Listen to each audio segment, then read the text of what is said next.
मेटाबॉलिज्म.टीवी आपका स्वागत है, जो मेटाबॉलिज्म और स्वास्थ्य के बारे में सही जानकारी का स्रोत है। कैंसर का कारण बनने वाली एंटी रिंकल क्रीम। मैं फ्रैंक सुआरेज हूँ, मोटापे और मेटाबॉलिज्म का विशेषज्ञ, और आज मैं आपके साथ साझा करना चाहता हूँ एंटी रिंकल क्रीम और मॉइस्चराइजिंग क्रीम के बारे में एक जानकारी, जिन्हें हमारी महिलाएं बहुत उपयोग करती हैं। हर महिला अच्छी दिखना चाहती है, हर महिला समय के प्रभाव से लड़ना चाहती है। मुझे नहीं पता आपकी कैसी है, मेरी ऐसी है। सभी महिलाएं अपनी त्वचा को संभव संरक्षित रखना चाहती हैं, नहीं, और वे moisturising cream, anti wrinkle cream और त्वचा की सुरक्षा करने वाली क्रीम का उपयोग करती हैं, क्या नहीं? ये एक वैध कार्रवाई है, लेकिन आपको यह जानना चाहिए कि कुछ क्रीम कैंसर का कारण बन सकती है। मैं आपको एक जानकारी दिखाना चाहता हूं। देखिए, क्रीम के ब्रांड की परवाह किए बिना आप जो उपयोग करते हैं वह एक ब्रांड हो सकता है, ये कोई और भी हो सकती है। सबसे महत्वपूर्ण बात, अपने आप से पूछने के लिए सबसे बुद्धिमानी भरा प्रश्न है, मेरी क्रीम में क्या है, इसमें कौन से घटक हैं? मैं इस बारे में समझाने बोर्ड पर जाऊंगा। देखिए, क्रीम के निर्माता, उन्हें कुछ आवश्यकताओं को पूरा करना होता है, व्यावसायिक आवश्यकताएं।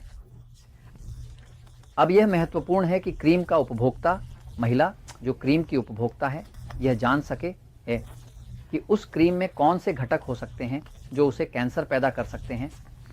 कैंसर की महामारी हर बार बढ़ती जा रही है, और आपको पहले ये जानना चाहिए कि शरीर ऐसा है, और शरीर का सबसे बड़ा और अत्यंत महत्वपूर्ण अंग त्वचा है। त्वचा यानी त्वचा एक जीवित अंग है जो सब कुछ अवशोषित करता है। क्योंकि त्वचा में छिद्र होते हैं, छिद्र सांस लेते हैं, तो आप एक जहर डालते हैं, कोई भी विषाक्त पदार्थ आप त्वचा पर लगाते हैं और तुरंत ही ये खून में चला जाता है। यानी त्वचा जीवित है, ये सांस लेती है। यानी जिस तरह से आप कुछ पीकर खुद को जहरीला कर सकते हैं, उसी तरह आप त्वचा के माध्यम से शरीर को भी जहरीला कर सकते हैं। इसलिए त्वचा निश्चित रूप से अवशोषित करती है। तो उस अंग जो त्वचा है, जो अवशोषित करती है, हमें इसे सुरक्षित रखना चाहिए और विषाक्त पदार्थों से बचें कि वे विषाक्त पदार्थ शरीर में प्रवेश कर जाते हैं। विषाक्त पदार्थ तंत्रिका तंत्र और हार्मोनल प्रणाली को अत्यधिक बर्बाद कर देते हैं, और ये कई बार आसानी से कैंसर में भी समाप्त हो सकता है। क्योंकि कैंसर मुख्य रूप से तब होता है जब तंत्रिका तंत्र नियंत्रण से बाहर होता है, तो फिर हार्मोन असंतुलित हो जाते हैं, और चूंकि हार्मोन ही शरीर के सभी बुनियादी कार्यों को स्वचालित रूप से नियंत्रित करते हैं, तो फिर कोशिकाएं उत्परिवर्तित होती हैं, अजीब बदलाव करती हैं, और कल इसे कैंसर कहा जाता है। जब आप कोई भी क्रीम खरीदने जाते हैं तो आपको जिन मुख्य घटकों से खुद को बचाना चाहिए वे हैं लेबल को देखना, लेकिन मैं आपको यह जानकारी दे रहा हूं ताकि आप खुद को सुरक्षित रख सकें। कैंसर के मुख्य कारणों में से एक घटक को पैराबेन्स कहा जाता है, अंग्रेजी में इन्हें पैराबेन्स कहा जाता है। ये क्या है? ठीक है, ये 4 अलग अलग हैं। इनमें methyl paraben, ethyl paraben, propyl paraben और ब्यूटिल पैराबेन है ना। इन पैराबेन्स का उपयोग निर्माता करते हैं क्योंकि ये एंटीबैक्टीरिया भी होते हैं। विरोधी फफूंद, यानी निर्माता क्या कर रहा है? निर्माता है, अरे ये सुनिश्चित कर रहा है कि उसकी क्रीम खराब ना हो, यानी कि क्रीम में बैक्टीरिया ना लगे और न ही फफूंद लगे। वह अपनी निवेश की रक्षा कर रहा है, लेकिन असलियत यह है कि इन सभी पैराबेन्स के बारे में पहले ही पता चल चुका है। एक संगठन वैज्ञानिक अध्ययन पर आधारित सबसे महत्वपूर्ण पत्रिकाओं में से एक, जिसका नाम है रिप्रोडक्टिव टॉक्सिकोलॉजी, टॉक्सिडिल टॉक्सिकोलॉजी, प्रजनन विष विज्ञान। इस वैज्ञानिक पत्रिका ने जनवरी 2009 में एक पूरी जांच की, एक विस्तृत पूरी रिपोर्ट बनाई, जिसमें यह घोषित किया गया कि पैराबेन्स सभी को, वे कहते हैं, एस्ट्रोजन के अनुकरण करता। एस्ट्रोजन हार्मोन महिला हार्मोन है, एक कैंसर पैदा करने वाला हार्मोन है। वास्तव में यह झात है कि यदि किसी महिला को स्तन में कैंसर का पता चलता है तो सबसे पहले डॉक्टर कैंसर विशेषज्ञ एस्ट्रोजन से संबंधित सभी चीजें रोक देगा। वह गर्भ निरोधक गोली को रोक देगा यदि वह महिला मेनोपॉज में है और मेनोपॉज के लिए हार्मोन रिप्लेसमेंट ले रही है, यानी कि जब मासिक धर्म समाप्त हो जाता है, ऐसी चीजें जैसे कि उसे यह बताना, हार्मोन रिप्लेसमेंट। तो ऑन्कोलॉजिस्ट कहेगा कि मुझे एस्ट्रोजन से संबंधित कोई भी चीज और ना दें। क्यों? क्योंकि एस्ट्रोजन पहले ही देखा गया है कि यह कैंसर कोशिकाओं में मौजूद एस्ट्रोजन रिसेप्टर्स को सक्रिय करता है और उन्हें तेजी से पुनरुत्पादित करता है। इसलिए एस्ट्रोजन एक कैंसर उत्पन्न करने वाला एजेंट है।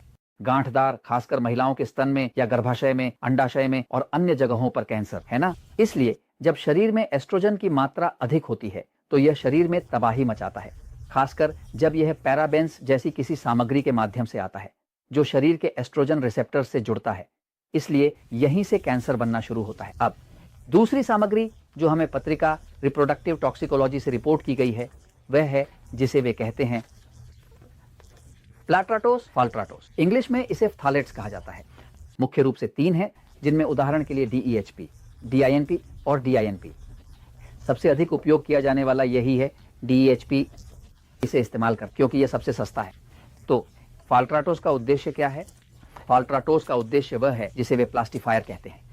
एक प्लास्टिफायर का उद्देश्य उत्पाद को और भी अधिक नरम और लचीला बनाना है। उदाहरण के लिए पानी की बोतलें जो आप देखते हैं कि वे नरम हैं, ऐसा इसलिए है क्योंकि उनमें फाल्ट्राटोस मिलाए जाते हैं। ओके, ठीक है। महिलाओं के नाखूनों का इस्माल्टे कई बार फाल्ट्राटोस ले जाता है क्योंकि वे चाहते हैं कि कवरिंग बेहतर हो और वह पेंट अधिक लचीला हो, जो कि प्लास्टिक जैसा होता है ना। आप बच्चों के खिलौने जो नरम होते हैं, जब बच्चा उन्हें दबाता है तो वे क्यूकी जैसी आवाज करते हैं। ऐसा खिलौना 20 या 25% तक फाल्ट्राटोस रखता है ताकि इसे नरम बनाया जा सके, है ना। और जिनके पास सबसे अधिक प्लेटलेटो हैं वे सेक्स खिलौने हैं। वे सेक्स खिलौने निर्माता को चाहिए कि वे बहुत बहुत नरम हो, है ना, कि वे वास्तव में नरम हो, और इसलिए उनमें कुल सामग्री का 80% तक फ्लैट्राटोस होता है। तो बुनियादी रूप से फ्लैट्राटो क्या करता है? खैर, फ्लैट दर यह मूलतः एक विघटनकारी ही है, हार्मोनल, और ये एक डिसरप्टर है। प्रजनन, दूसरे शब्दों में जो फ्लैट्राटो करता है वह यह है कि यह हार्मोनल सिस्टम को नुकसान पहुंचाता है, प्रजनन प्रणाली को नुकसान पहुंचाता है। वास्तव में यह बहुत अधिक प्रभावित करता है। एक गर्भवती महिला, यह पुरुष बच्चे पर अधिक प्रभाव डालता है बनिस्बत मादा बच्चे के। क्या आप समझ रहे हैं? और यही वह चीज है जो विश्व विज्ञान में खोजी गई है ना। तो इसका मतलब है कि यह विशेष रूप से जैसे पुरुष बच्चों पर एक बुरा प्रभाव डालता है ना।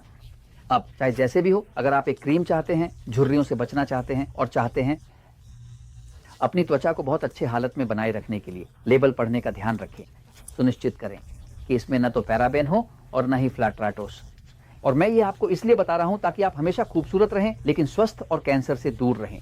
और मैं ये आपको इसलिए बता रहा हूं क्योंकि सच हमेशा जीतता है।